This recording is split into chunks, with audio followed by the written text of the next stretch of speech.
Last வீடியோல grooming mirror use பண்றதுல நம்ம பண்ற பெரிய தப்பு என்ன அப்படின்றத பத்தி கிளியரா எக்ஸ்பிளைன் பண்ணியிருந்தேன். சப்போஸ் நீங்க இன்னும் அந்த வீடியோ பார்க்கலனா கீழ லிங்க்ல தரேன். செக் அவுட் பண்ணி பாருங்க. அந்த வீடியோ இன்ட்ரெஸ்டிங்கா இருக்கும். இந்த வீடியோல க்ரூமிங் மிரர் யூஸ் பண்றத ப்ராப்பரா எப்படி யூஸ் பண்ணணும் அப்படின்றத பத்தி சொல்லப் போறேன். வாங்க வீடியோக்குள்ள போலாம். இன்ட்ரெஸ்டிங்கான கண்டென்ட்டா இருக்கும்.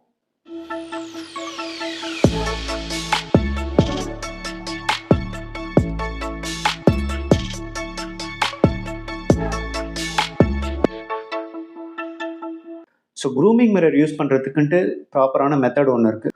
ஸோ அதை வந்துட்டு இவ்வளோ நேரம் தான் யூஸ் பண்ணணுன்றதுக்கான ஒரு ஸ்பெசிஃபிக் டைம் இருக்குது. அதை தவிர்த்து நீங்கள் க்ரூமிங் மிரரை டேங்க்லேயே விட்டு வைக்கிறதுன்றது நாட் அட்வைசபிள். ஸோ க்ரூமிங் மிரரை நீங்கள் யூஸ் பண்ணுறீங்கன்னா, சப்போஸ் உங்கள் ஃபிஷ்ஷுக்கு வந்து அதை இன்ட்ரடியூஸ் பண்ணுறீங்கன்னா, ஒரு 1/2 hour to 1 hour இன் அ டே, அதுக்கு மேலே யூஸ் பண்ணாதீங்க.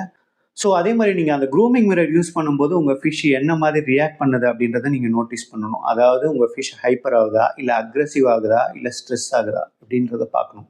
சப்போஸ் நீங்கள் க்ரூமிங் மிரர் யூஸ் பண்ணும்போது உங்கள் ஃபிஷ் வந்து கரெக்டான அக்ரெஷன் காட்டி அதுக்கான ஒரு பயம் இல்லாமல் அதுக்கிட்ட ரியாக்ட் பண்ணுச்சுன்னா, நீங்கள் அந்த க்ரூமிங் மிரரை டெய்லி ஒன்ஸ், அதாவது 1/2 hour இல்லை 1 hour அதுக்கு மேலே வைக்க வேண்டாம், வச்சு யூஸ் பண்ணலாம்.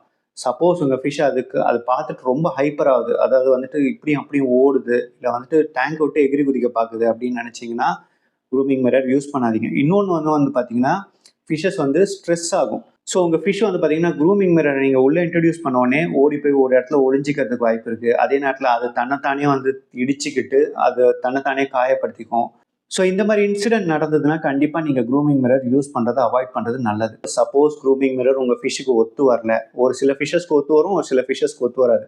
ஸோ க்ரூமிங் மிரர் உங்கள் ஃபிஷ்ஷுக்கு செட் ஆகலைன்னா நீங்கள் ஆல்டர்னேட்டிவாக பேக்ரவுண்ட்ஸ் சேஞ்ச் பண்ணலாம். பின்னாடி இருக்க பேக்ரவுண்ட்ஸ் வந்து ஒரே பிளெயின் பேக்ரவுண்டாக இல்லாமல் ஏதாவது சீனரிஸ் மாதிரி ஒட்டி அது வந்துட்டு கொஞ்சம் ரிலாக்ஸ் பண்ண வைக்கலாம். அப்படி இல்லைன்னா வந்துட்டு உங்கள் ஃபிஷ்ஷுக்கு இன்னொரு ஃபிஷ்ஷை இன்ட்ரடியூஸ் பண்ணலாம். அதாவது ஃப்ளோரான் ஃபிஷ்ஷை பொறுத்த வரைக்கும் ஃபீமேல் ஃபிஷ் அடிக்கும். ஆனால் அதுக்கு பதில் நீங்கள் ஆல்டர்னேட்டிவாக வந்து பேரட் ஃபிஷ் அது மாதிரி வந்துட்டு விடலாம். ஸோ அதுவும் வந்து பார்த்தீங்கன்னா ஈக்குவல் சைஸாக விடுங்க.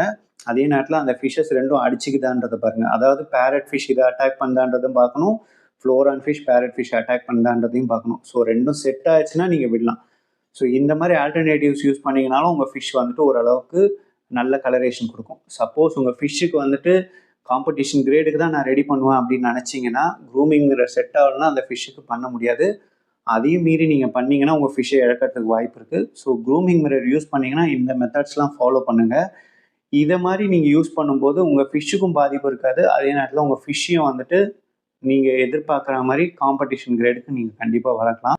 ஐ திங்க் இந்த வீடியோ இன்ட்ரெஸ்டிங்காக இருந்திருக்கும்னு நினைக்கிறேன். இதே மாதிரி ஏதாவது எக்ஸ்க்ளூசிவான கண்டென்ட் உங்களுக்கு வேணும்னா கமெண்ட்ஸில் சொல்லுங்கள். அந்த டவுட்டையும் நான் கிளாரிஃபை பண்ணுறேன். தேங்க்யூ ஃபார் வாட்சிங்.